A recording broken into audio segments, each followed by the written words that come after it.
Welcome inside another edition of Mountaineer Report here on WVU Sports Now. Mike Asti, Cody Nespor, and like sands from the hourglass, these are the days of our lives for covering WVU football. And the vibe around the Mountaineers, of course, not great. Now a 5-5 West Virginia team that's trying to hang on for dear life to a winning record in conference play, and again trying to end the season strong, and then potentially worrying about everything that the offseason will surround the fan base with when that comes. So, Cody, you heard what Neal had to say on Monday. You heard the players talk. It was probably the most boring Monday media day of the season, because now the excitement of win out and still have a chance the Big 12 is gone. This is now the first time speaking to them where they are mathematically out and they're just looking for a bowl game at best. How do you think the Baylor loss and now the fact they are mathematically just fully eliminated and it is just a bowl game or bust has changed the dynamic around the program, maybe even decisions that will be made in the offseason, even the vibe around Neal Brown and the players? Or did it not at all for you? Well, I think it's just kind of at this point, like the season just is a failure now, right? Because in the preseason, it was, I mean, players said it, Big 12 championship or Oh, they bust. said it. They said it, Um, verbalized it. like that's not a media thing, that's players and coaches things. And Yep. to go from that's your expectation to now you're going to fight tooth and nail to make a bowl, that's a failure, right? Like that's, you failed the season, right? Like, 100%. And to be fair to us and the point you're getting across, a lot of time in sports, the media, creates these yeah, expectations that some coaches can argue is not fair, depending on whatever situation you're dealing with. The players, Neal Brown himself verbally, all the coaches, including some that are no longer involved. Jordan Leslie was talking about this and he's been fired. All the players, they made it very clear. Garrett Green made it very clear. They want to win the Big 12 and use that as their path to the college football playoff. Neal Brown was talking about the playoff on national shows all offseason, and they are far from making that happen this year. So yes, there's no way you can have that be the offseason where you're talking about that so publicly and then have this be anything but a failure. yeah. And it's like, I think even if the players hadn't brought up Big 12 championship, I think the expectations on the program was just to take that next step, right? You won 9 games, Makes take sense. the Yeah. next step, continue to be competitive, push for 10 wins, Yeah. beat ranked teams. Right. And this is very clearly a terrible step back to where we're down to the last 2 weeks of the season. You're fighting for more bowl games, right? Like you're gonna end up, if they make a bowl game, it's not gonna be a fun one. It's gonna No, be, no. the day before or the day after Christmas. You might not even And get a major program. The projections now yeah, are looking at group of 5 teams, maybe Army, who obviously has had a great year, but that's still not a power team. The reason why they're held back and low in rankings despite winning is because they're Army and their schedule's not great. So if West Virginia beats even Army, the fans are going to say, well, that's not a power program. Army's taking advantage of a weak schedule when they were winning. If they beat a group of 5 team, they're going to say that and then some. And even if they beat, Minnesota's been one in the projections. They're having a similar up and down year. You're in a situation unlike last year where, okay, you go in the Duke's Mayo Bowl. It's not a major bowl, but if you beat North Carolina and in a bowl game that's going to get some attention in a cool area near your program, that can mean something. No, this is yeah, not going to mean anything outside of the 41st bowl appearance and looking for a bowl victory to even that overall record out. That's the only thing this could do. Another game these players do want to play in it, but yeah, I mean, I'm not even sure why they all were vocalizing wanting to play in it. I'd imagine some of the guys that are telling me they wanted to play aren't going to play. You're probably going to see that. This will be a bowl game players are going to skip yeah. if they And feel and like it's they have it's more at the next level. and I think it's another thing is like you're talking like pretty definitively they're going to make a bowl. That's still Sure. up in the air, which Sure. with the amount of with the production they had back, and all the stuff in the preseason. It's like to be in this spot again, Yeah, going into week 13, 14. 13. Yep. It's like just what a terrible again step back. Like in year 6, Yeah. coming off of a good year to take a big step back and be right where you were in 22, where you were almost got fired. I'm talking from Neal's perspective, where you almost got This fired. feels like 22. This It, feels a it lot does. more like 22 than 23. And It 23 absolutely was a does. good year universally, no matter what your expectations are on a regular basis. 23 was a great year. 22 was a bad year. And this feels like a worse year than 22, even if you make a bowl when you didn't before, because this is coming off of a 9-win year where 22 was kind of coming off middle of the road years and COVID, and people could say we don't know about the program. The program, it looked like, was finally taking that step and finally climbing, even though it took forever. And as we talked about on past shows, Neal got a lot of the fans back that were out on him because of 23. They were flipping off the national media just the same as Neal Brown. And now it looks like everyone's right back to flipping him off again. And it's just done. I don't even think going 3-0 to start next year, because you have RMU, Ohio, and then if you win the Brawl at home, that's a favorable schedule to start the year. But 3-0 next year after this year, their fans are going to say, yeah, Brawls at home and those other games aren't that great. I'm not excited. I don't know anything you can do to get these fans back. I'll ask that. Is there anything Neal can do to get these fans back if he stays on as head coach? Yeah. Well, that's one of the big problems right now. Is I think, like when we talked last week, you could project out and say best case scenario, they still make it to Dallas and play for a Big 12 championship. Yeah, right. This week now we're sitting here. Best case scenario, They make a they bowl. they make a third tier bowl.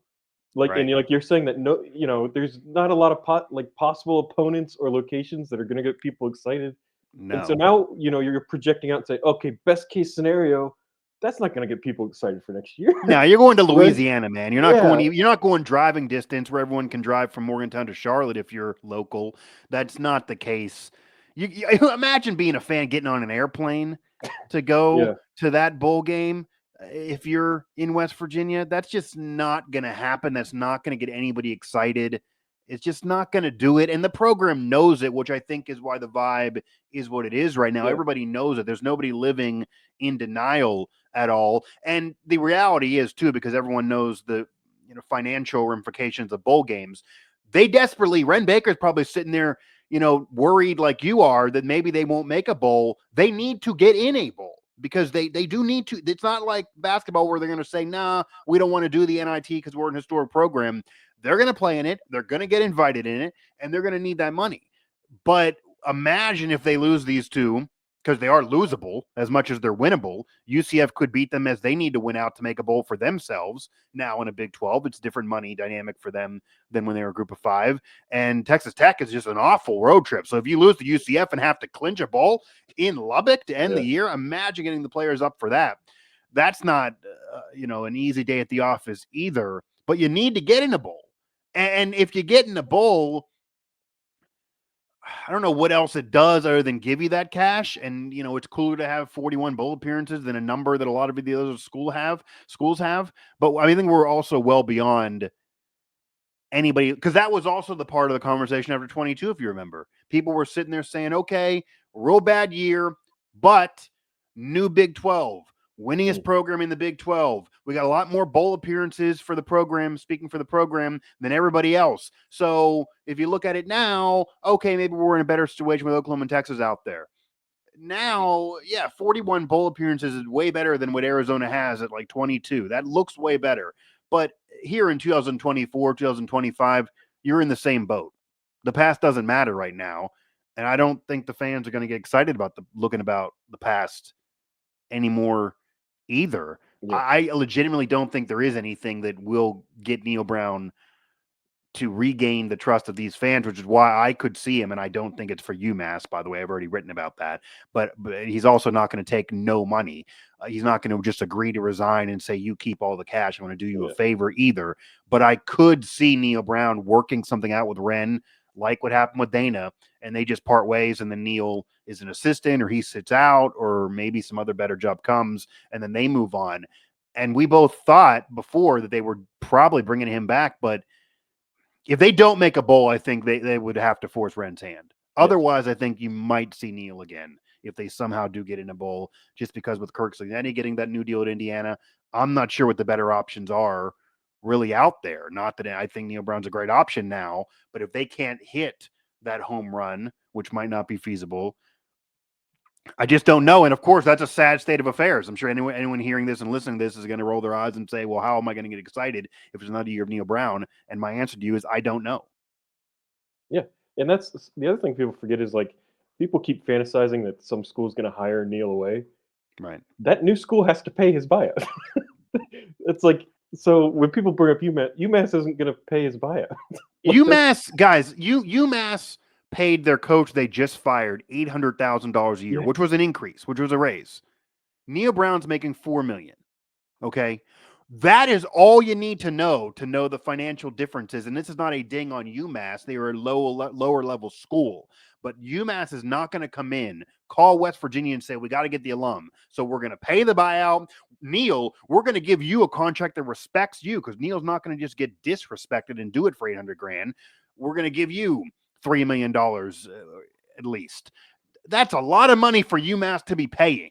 And they're 8-26 in recent years. So they're way off what West Virginia's even doing. It's not like when Houston did that with Dana, because number one, Houston had way more money. They were a very wealthy group of five at that time. They have a solid base there. Dana kind of wanted to be in Texas at the time. Him and West Virginia clearly were divorcing. Maybe like the scenario now. They had a lot more money to play with. They could pay things out. They could pay Dana. They did give him a really solid offer even when they were a group of five. They paid him like they were a power school because wink, wink, they knew they were going to the Big 12.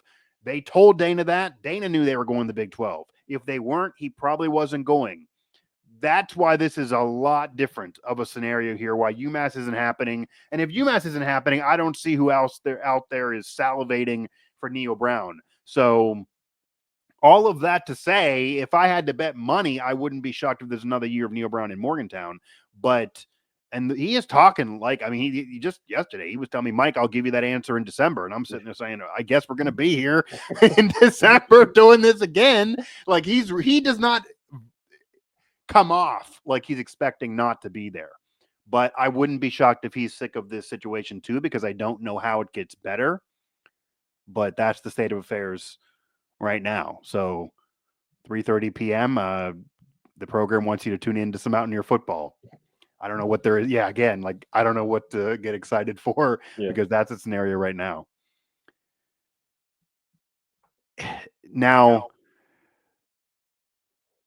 for this UCF matchup, this is a 4-6 team. Do you think they win this game and get bowl eligible to make that Texas Tech game not a game anyone's sweating over? Because it doesn't really matter 6 or 7 wins. The bowl will be the same. If they get this one, they're going to get the bowl money, go to a bowl game, and then the year's already unsuccessful anyway. Yeah. But if they lose this one, there's going to be a lot on the line in Lubbock, and I don't think anyone wants anything on the line in Lubbock. Yeah. Like this is, you have to win this game, right? Oh, like yes. You have to. And I'm assuming I'm assuming the crowd's not going to be great. No. Like I get that feeling. Yeah. And it might snow. That might help you. This is a Florida team. But it's like if you don't win this and you have to go into Lubbock, like you keep saying, like that is such a like I don't know. And then to go 1-5 or 2-5 at home.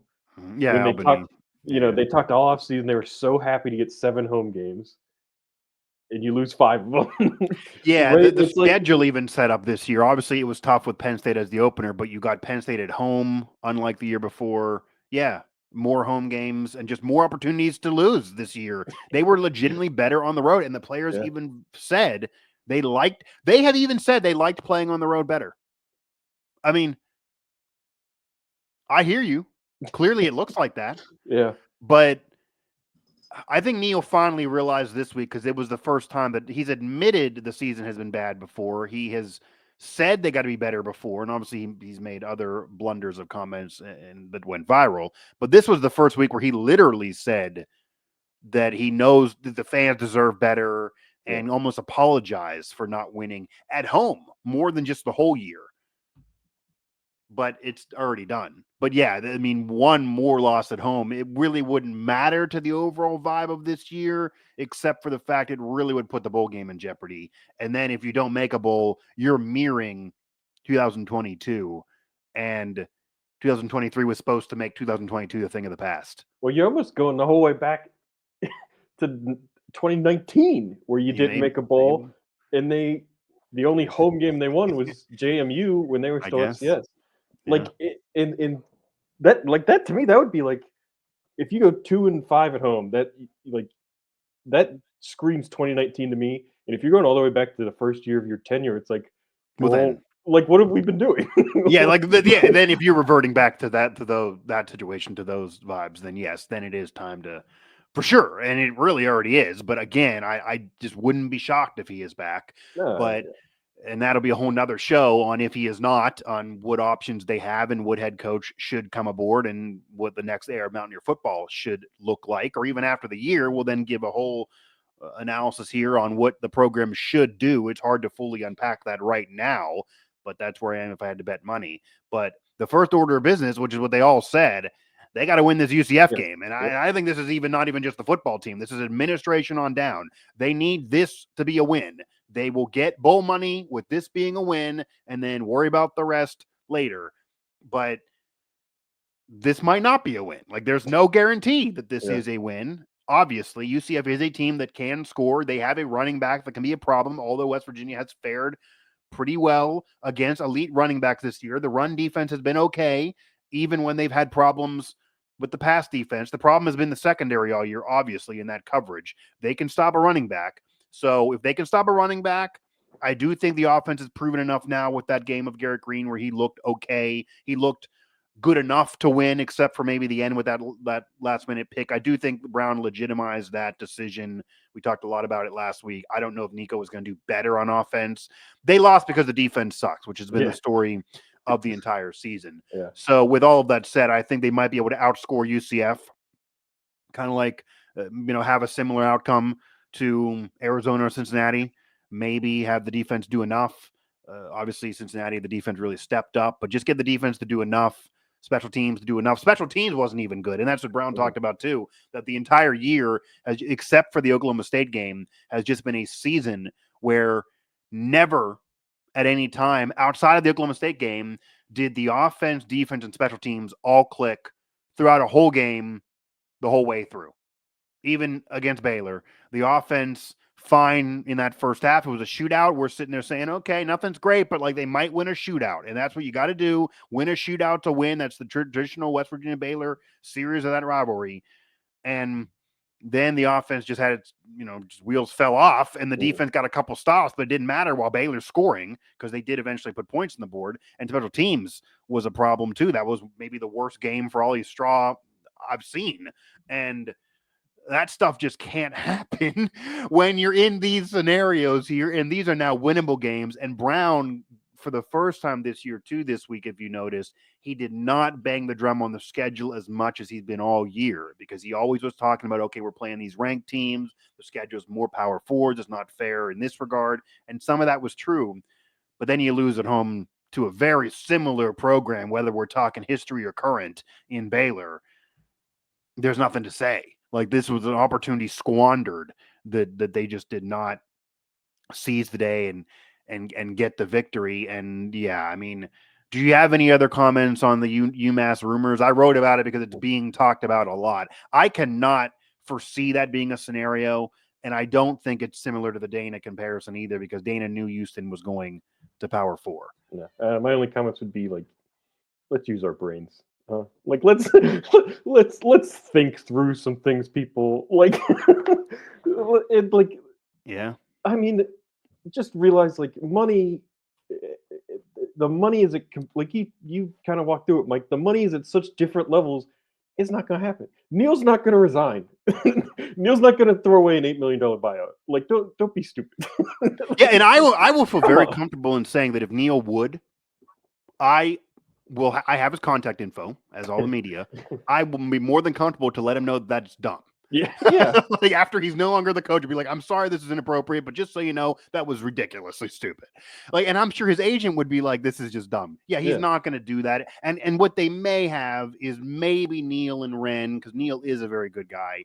They might, if they get to that point where they're agreeing they want to part ways, but for whatever reason, they don't want it to have be a full firing because they want to try to soften the buyout for West Virginia financially. I could see him saying, okay, I'll take a little less, or I'll do this here, or we'll work something out, or maybe they pay him the whole thing, but they agree where it doesn't fully come for 5 years or whatever. I could see Neal doing that. He's never going to say just keep it all. He's yeah, never going to say that. His agent wouldn't let him say it. Everyone in the room would tell him it's ridiculous if he was even considering it for a nanosecond. It just wouldn't happen. Sorry to burst that bubble. And then, yeah, separately, I mean, I'll be honest, I was writing that UMass story. I felt like I had to write it because everyone was talking about it, and yeah, I saw a lot of misreporting. So I had to kind of actually tackle what was going on, because also what allowed fans to run amok, Cody, there was this is the true part. There was a reporter who is credentialed, who covers UMass, who did bring up Neal Brown's name. This is not just a full fan thing to bring it up. He literally brought him up as a possible choice the program should yeah, consider in a column. He made it was an opinion piece where he said, this is who one of my, my choices that I would call. I don't think he weighed all the options. I don't think he was really thinking it through. But I also, to give him credit, if, a lot of West Virginia media that are legit are bringing up Jimbo Fisher and Nick Saban. So, like, he's bringing up a big name to maybe try to get some more clicks on his article. Fine. There was several other options that are much more legitimate in that piece, but it was in a column. It was an opinion. It was one of the choices that he said the program should consider. And I do think, I'm sure you would agree with this, if you're UMass and you're doing your due diligence, you probably call. yeah, You call. I mean, he's an absolutely. alum. He's a former player. You call and be like, what would it take? Are you upset? Are you upset there? If you're going to get fired, we would be interested in you. We obviously can't pay you $4 million a year and pay that whole Yeah, buyout. What can we work out? And if he says, I'd love to do it, but you got to get, close to 4 and you got to pay the buyout because I'm not paying it, then they're going to say, we can't, we're UMass. yeah. Like, that's just the end of it. Well, So that's why, like, but I ended up almost making that an opinion piece for me because I'm sitting there writing it saying, I have to just let everyone know this is stupid throughout this piece, or else I'm not doing this justice. yeah. And here's a secret for everybody. If somebody puts out a list of coaches like Right. 2 days after coach has been fired, Yeah. here's how that process works. You look up everybody that has ties to the university or the athletic director, and if that's not a big enough list, you just go through the hot names that people Yeah. keep bringing up. When it's this soon after a guy gets fired, it's not there's not rumors yet. The athletic department hasn't gone through and made their own list yet. So it's just Right. speculation. It's just, hey, this guy has a tie to UMass. Let's put him on the list, and he's a head Yeah. coach. Let's put like that's how these things work. But people, and it's people see it on Twitter, and probably half of them, more than half, don't even read the guy's column, and It's they're way just like, down there too. If you read and that they're, thing and that they're I just did like, link, oh it's my way god, down there. Yeah. Neal Brown. And then you had a really good tweet earlier today, Mike, where you were like, let's say Neal Brown is UMass's top choice. Being their top pick and like the top actually like realistic pick is two different things. Oh yeah, let me try to actually pull that up since you brought it up. I do actually recall. I'm not going to normally try to quote my own Well, tweets. it was a good point because like if I'm Ren Baker, oh my top choice is Nick Saban, Right. right? Oh yeah. Here it is, and this is my original way I start tweets that I'm sure gets the people, but I just do this to have some fun because it's kind of been a thing of mine now. But anyway, I added here I don't need to hear this. I don't know who needs to hear this, but being someone's top choice is not the same as that top choice being a top candidate in Yeah. actuality. Yeah. So yes, like exactly what you're saying. I'm sure Ren Baker's top choice in his dream world would be, oh man, Nick Saban for a couple years free to just do some magic potion, and then Yeah. we worry about the rest later when Nick Saban goes and then fully retires or then has his ESPN time, and that's just Nick Saban doing us a service. That would be Ren Baker's dream world. That's his top choice scenario. But that does not mean if the WVU job is open that Nick Saban is a true candidate, because if somebody is vocalizing they don't want to do it, then they're automatically not really a candidate and they're not really going to get the job, obviously. So, yeah, I don't know who needs to hear this, but it's pretty much a lot of people, unfortunately, that someone someone being somebody's top choice does not mean that that person is actually a top candidate. Yeah. And that's a whole nother rant too that we could probably do here. I think a lot of this is being misreported because people are literally seeing a reporter say this is his top choice, and then now I've seen the words, well, Neal Brown's been linked to Yeah. UMass, or Yeah. Neal Brown is a top candidate at UMass. Neal Brown is not a top candidate at UMass. That is just not, that has never been factually said Yeah. anywhere at all. And Plus, even it's if just they've done a list for weeks, I can't imagine they think Neal Brown's even a realistic option for yeah. them. Plus, they fired their coach on Sunday. It's been 2 days. They Yeah. don't have a top candidate. They don't have any candidates yet. Yeah. I They, mean, maybe they were looking at this in the back room before, because obviously the year wasn't going well. When you're 2-8, they might have been discussing this in yeah. private meetings. I'm sure that'll be the response. But even if that's the case, and they kind of were waiting when to do this, and they knew they were doing this all year, I cannot imagine they realistically think they're getting Neal Brown. No. I'm Yeah. sure they're sitting there saying, "We're going to call Neal. They're going to tell us the money that it'll take. We're going to say we wish you the best." Probably not. Probably we're gonna call Neal's agent, and he's gonna Right, tell us Neal. no. Yeah, call Neal's And agent. we're gonna say, Sure. okay, well, we tried. Yeah, right. Like, and or maybe they would just like send a quick text and be Yeah. like, "We don't Well, even need that's to like call, do we?" it's Like, just like Mike, like you and I as reporters, there's scenarios where we know if we ask for comment, we're just gonna get no comment. But it's still our due diligence to ask right, for comment. right. And it's just like, and I'm going on this big rant, but whatever. No, I hear But you. it's the same I thing. hear It's you. like Yeah, if you have an alum that is a big head coach at a Power 5 school, it's like your due diligence is to check it out. That doesn't mean anything. That's just like yeah. it Neal just Brown, doesn't. as much as he's not been successful at WVU, he is the head coach of the West Virginia Mountaineers in the Big 12 at a Power 4. That would be a big coup for UMass, for crying out Yeah, loud. I mean, if yeah, they get Neal Brown to agree to do it for almost next to nothing just because he wants to go home, then more power to them. But I'll tell you the one end of it that I guarantee is happening, even in that weird dream world scenario for the UMass AD. Neal Brown's still going to get some money from WVU. oh yeah, There's no scenario in which he's leaving all the West Virginia money on the floor and then saying, "I'm going to UMass." So yeah, if somehow UMass isn't having to pay a lot and he's going to go ahead and coach UMass, all right. But West Virginia is losing some money in that scenario.